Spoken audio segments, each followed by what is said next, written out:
শ্রাবণ মাস সাধারণত মহাদেবের মাস বলে মনে করা হয়।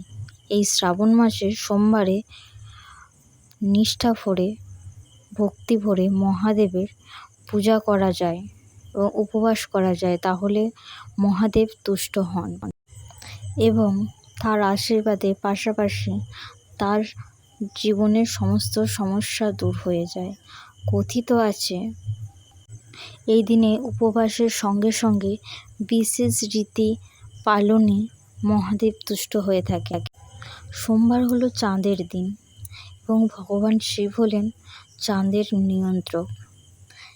এই দিনে শুধু শিব পূজার সঙ্গে সঙ্গে শিবের কৃপা নয়, চন্দ্রেরও কৃপা পাওয়া যায়।